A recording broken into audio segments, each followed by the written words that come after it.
This is your Grandpa Don, and I welcome you to the Grandpa Don podcast. I am talking about my grandparents in this podcast. I did one already with remembering my father's side of the family, my father's parents and others before him and her. And today I'm going to be talking about my mother's parents, my grandparents on my mother's side. My mother was Florine Knudsen, otherwise Florine Sanders. And you may not know her because she passed away before many of you were born. But she grew up out in Highmore, South Dakota, which is in the middle of the state in a very remote, rural place that she lived and grew up. She was the 9th child of 10 children. So if any of you are in the 9th of your list of brothers and sisters, you and my mother would have had a similar place in family. I want to talk about my grandparents. My grandfather, Isaac Sanders.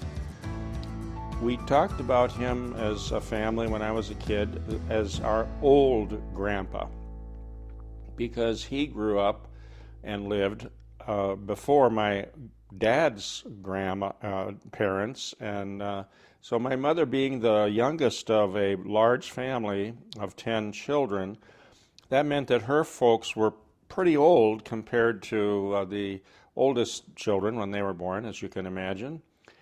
And so when I was growing up and got to know my old grandpa, Isaac being his name, that was my memory of him. And we would go out to Highmore, South Dakota, once or maybe twice a year. Usually in the summertime, though, when or the fall, when my grandfather's birthday was scheduled.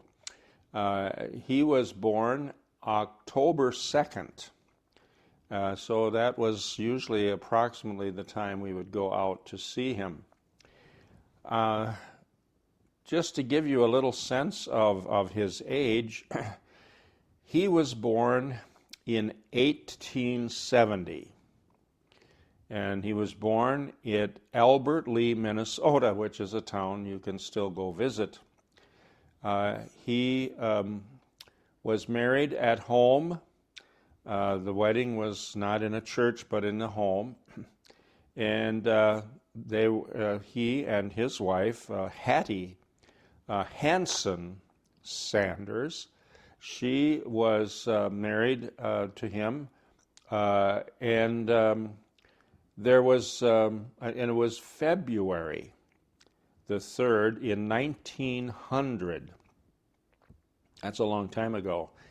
And it's noted that there was no reception after the wedding. So it was a very private, small affair. These people did not have a lot of money or a lot of opportunity for being part of a larger social situation in those days. Now that I mentioned the birth date of my grandfather Isaac, that meant that when I was born in 1944, you can do the math, 1944, so you would have 30 years until 1900, and then you'd have another 44. So he was 74 years old when I was born. Do you get the picture? And as your Grandpa Don right now, I am 77 years old, not too much older than he would have been when I was born. I don't know if some of you younger ones might be kind of like me related to me. If I live to be long in life, then I will become your old grandpa too, I think. At least that's the tradition I bring to this story. All of these people were we call them peasants or farmers. That's the background of all of my ancestors, is farming. And just to go back to my great and then great grandparents a little bit, I can tell you that that there was a man, he was known as Old Henry Anderson, and he would have been the father of my great-grandmother. And he was born in 1819 in Sweden. So there you have a little bit of a picture there. And he had a wife whose name was Bridget, and they were married in 1878, I believe. Oh no, that's the year of 1878. That's the year when they emigrated to the United States, 1878. So they ended up in a place called Kingsbury Township to homestead, to have a place to live and to start their farming. And that's near a little town that's no longer really a town. It was called Manchester, South Dakota. The story about him is that when he died, it was in March the 8th of 1897, and he was 77 years old. So he died at the age that I am right now. So that was as long of a life as he had. But it was such a terrible weather time in March 8th of 1897 that there was a snowstorm. And of course, nobody could go anywhere. And so it is said that his burial after his death was prevented by several days. They usually buried those who had died quite soon after the death. And in this case, that couldn't happen right away. Now, that's the father of my great-grandmother, who was Charlotte Anderson. I didn't know these people. I'm just telling you what I've learned. And there is a book of their pictures that you can look at some point with more of an idea of what they look like. And his wife, Bridget, again, who came from Sweden, she lived to be older. She was 84 years old before her death. And so she lived a pretty good long life. Now, the other side of the family is called Sorensen. John Sorensen married a Jane Benson, and they are they are a couple who he was born in 1838. He lived to be 84 years old, and his wife Jane, she was born in 1848. She was 10 years younger than he, and then she lived to be 86 years old, and that was she was a Swedish Baptist person in faith, and they lived on a farm near Houston, Minnesota. Now, actually, this is a story about my grandfather's parents, Isaac Sanders. So these were the parents of my old grandpa. I guess I switched around a little bit here. There was this other part of the family of my great-grandmother's family. It was Charlotte Hanson, who married Christian Hansen, and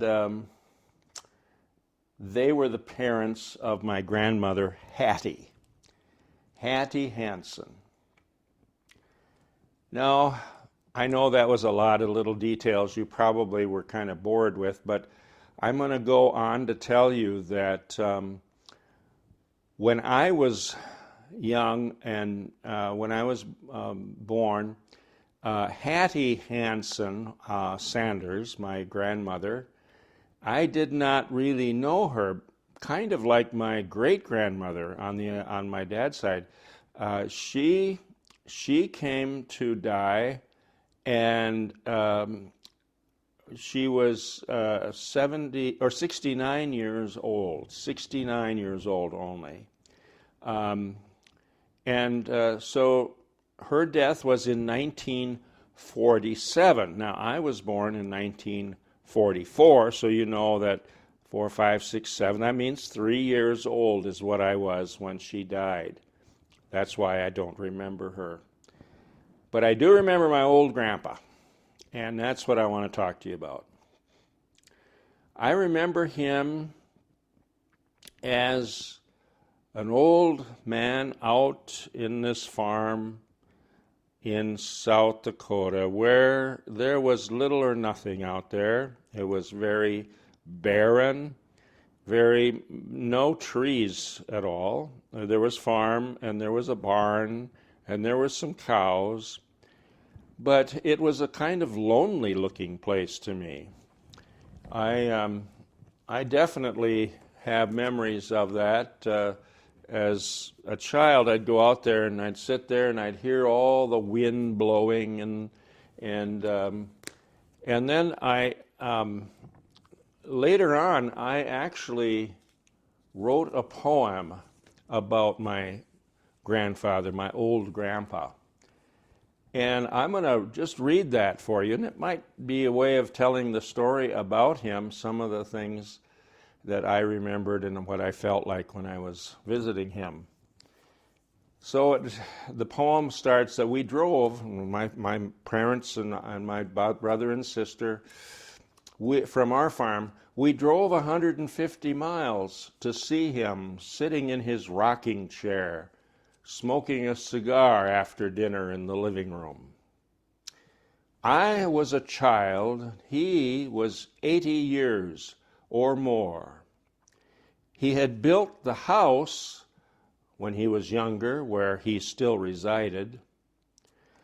The car he drove seemed old as he was, telling us that once there were people here who, there were old pictures hung upon the wall telling us that once there were people here who filled the rooms that now were waiting for us, mostly undisturbed. And we would sit and reminisce about the past while prairie winds would howl against the house and tall, dry grass would stretch for miles in desperate loneliness.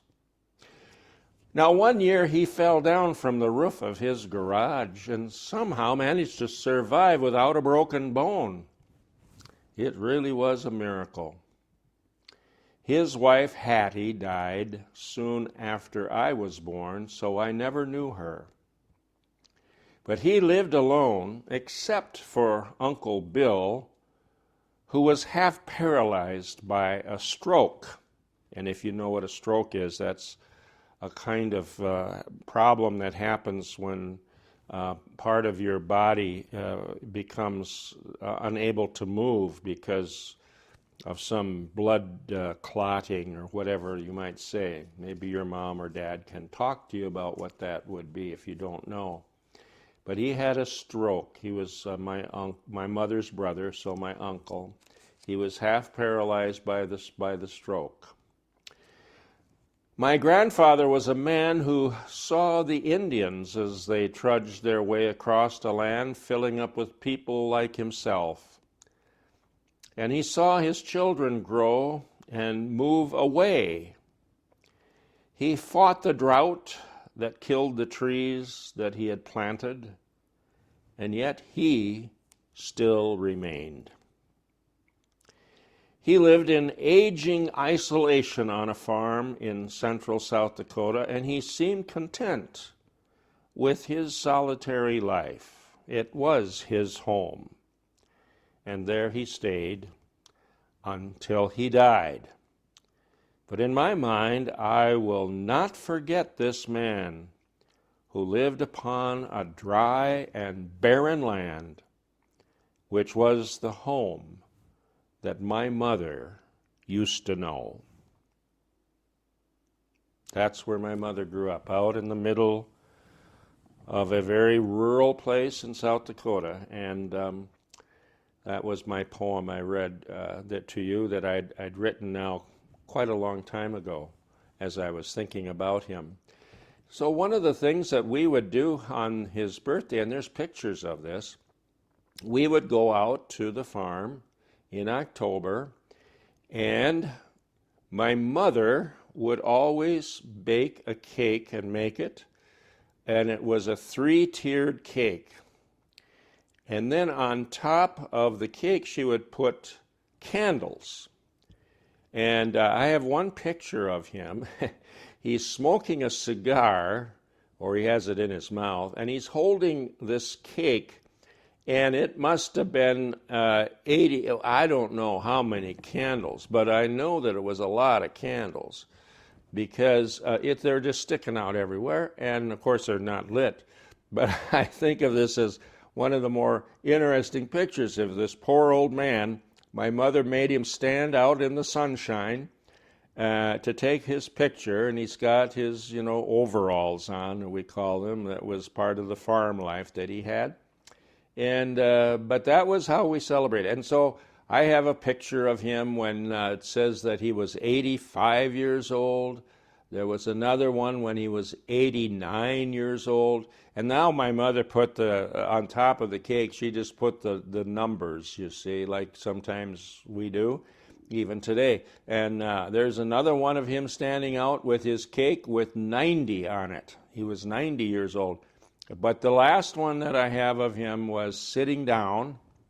He was sitting on a chair outside, of course, and the number on the cake was 92. And I see on that one it was a 4-tiered cake instead of a 3-tiered cake. So that was how we celebrated birthdays, and he was the one. He was the old man. And he lived until a little bit past his 92nd birthday. And my mother has a story about him I think I should tell you, because he got sick and had to go to the hospital, and I think he lived maybe about 1 month of life as I've been remembering and told.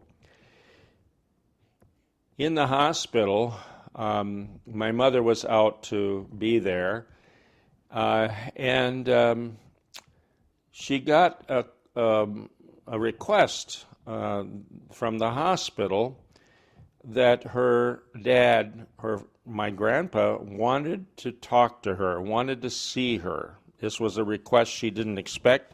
She would go and visit him every day or whenever she could, of course, just normally with what was going on. But this time he asked to see her.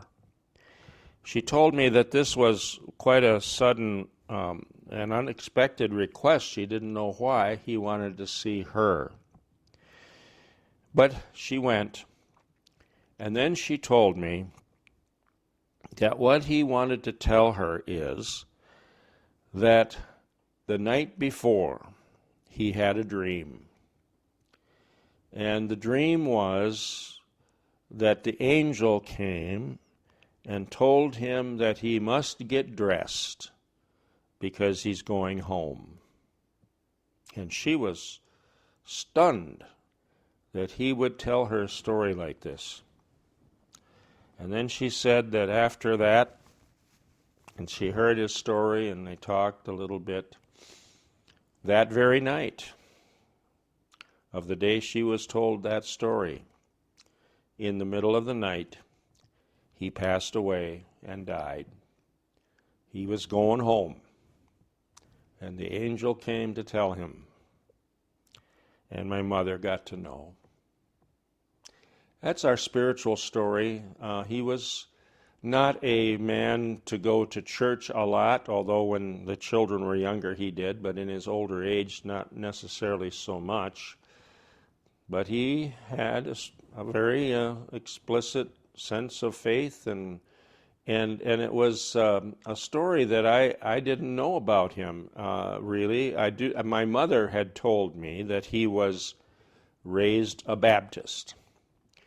And then my mother also said that her mother, she was raised a Presbyterian.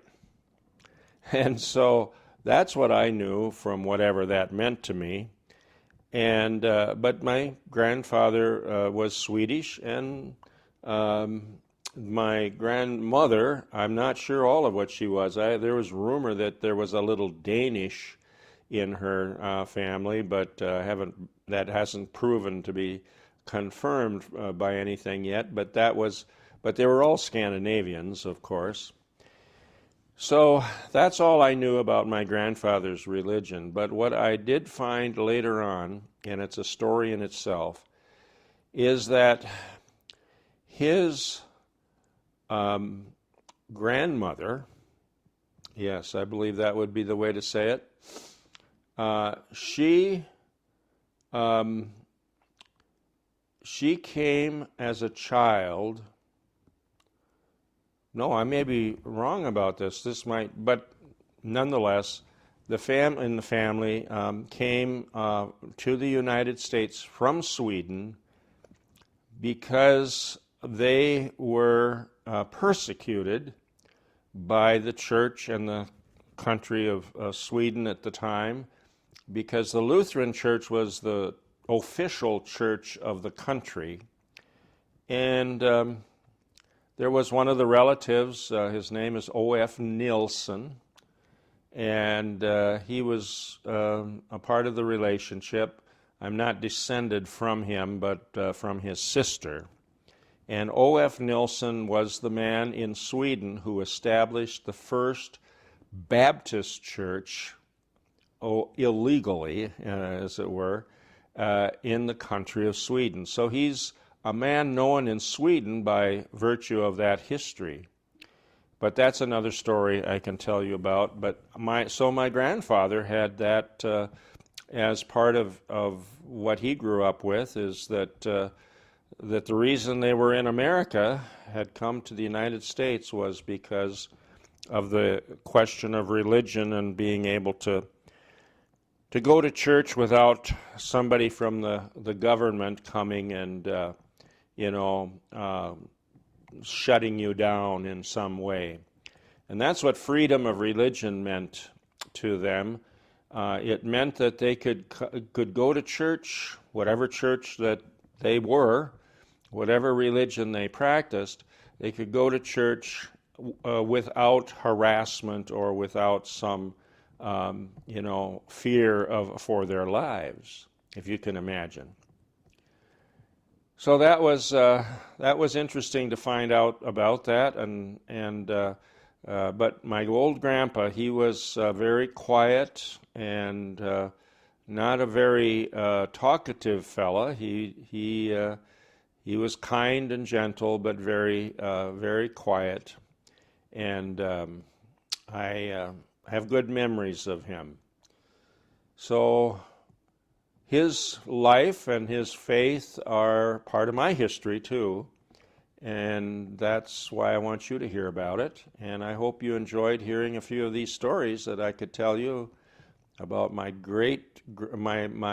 old grandpa. Isaac Sanders was his name.